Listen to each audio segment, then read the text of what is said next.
Hello guys, welcome to my channel doctor of medicine. आज हम लोग बात करेंगे कि difference between diclofenac sodium and diclofenac potassium के बारे में। ये दो टेबलेट है मेरे पास। एक है वेफ्लॉन जिसका जेनेरिक फार्मूला आप लोग देख सकते हैं डाइक्लोफेनेक पोटाशियम। एक है केट्रिफ्लेन, इसका जेनेरिक फार्मूला है डाइक्लोफेनेक पोटाशियम। आज हम लोग बात करेंगे कि what is the difference between diclofenac sodium and diclofenac potassium. तो चलिए शुरू करते हैं। पहले तो डाइक्लोफेनिक, तो ये both tablet diclofenac sodium and potassium हमारे पास एंटी इंफ्लेमेटरी ड्रग है जो कॉक्स-2 एंजाइम को इनहिबिट करते हैं। Inhibit COX-2 enzyme, inhibit bit COX-2 enzyme, और ये कॉक्स-2 एंजाइम प्रोस्टाग्लैंडिन की सिक्रीशन करता है। तो इसकी वजह से प्रोस्टाग्लैंडिन, जो प्रोस्टाग्लैंडिन होता है वो हमारी बॉडी में इंफ्लेमेशन, फीवर काज करता है। इंफ्लेमेशन, इंफ्लेमेशन हो गया, फीवर हो गया और पेन हो गया। तो जब ये इनहिबिट हो जाता है कॉक्स-2 एंजाइम, तो इसकी वजह से प्रोस्टाग्लैंडिन की फॉर्म सिक्रीशन नहीं होती और जो inflammation, fever and pain symptom होता है उससे हमें आराम मिलता है।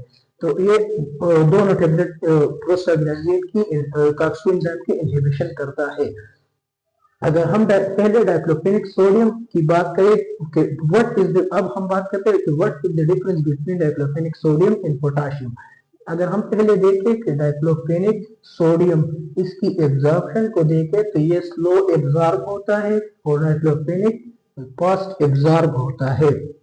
डाइक्लोफेनिक बेसिकली वाटर सॉल्युबल है एंड ये वाटर सॉल्युबल नहीं है डाइक्लोफेनिक सोडियम। तो ये डाइक्लोफेनिक पोटाशियम स्टमक में एब्जॉर्ब हो जाता है।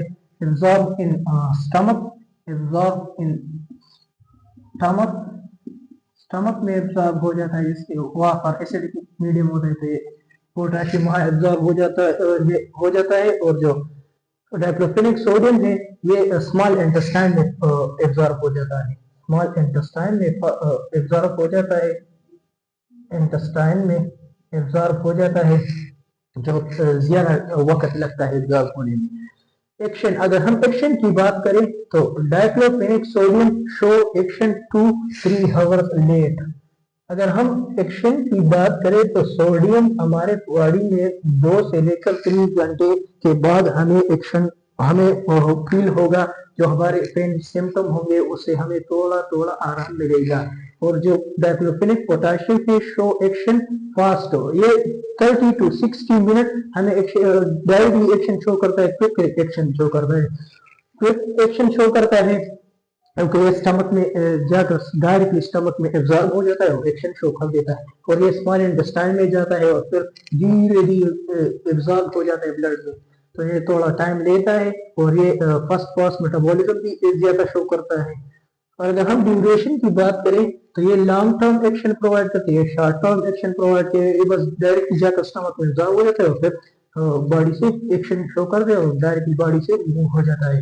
और अगर हम यूजेस की बात करें तो डाइक्लोफेनिक सोडियम को हम किन कंडीशन में यूज करते हैं, जिसको हम रूमेटॉइड आर्थराइटिस में यूज करते हैं। रूमेटॉइड आर्थराइटिस में जो जोड़ों की जो बीमारी होती है, जिसमें जो इम्यून सिस्टम है वो अपने जो हाथ की जो जोड़ होते हैं, जॉइंट होते हैं, वहां पर अटैक करती है, जिसकी वजह से हमें सीवियर पेन होता है। तो उस कंडीशन में हम डाइक्लोफेनिक सोडियम यूज कर सकते हैं। सर्जरी पेन, जब कोई किसी बंदे की सर्जरी हो जाती है तो उसे सीवियर पेन होता है, उस कंडीशन में भी यूज होता है। ऑस्टियोपोरोसिस आर्थराइटिस और मसल क्रैम्प में भी इसका यूज होता है। अगर हम डाइक्लोफेनिक पोटाशियम की यूज को देखें तो उसे हम dental pen, migraine, menstrual pain and hyper tension में यूज कर, हाइपर सेंसिटिविटी में यूज कर सकते हैं। ये बेसिकली शॉर्ट टर्म एक्शन होता है, ये लोकल यूज होता है और ये हायर कंडीशन में यूज हो सकते हैं।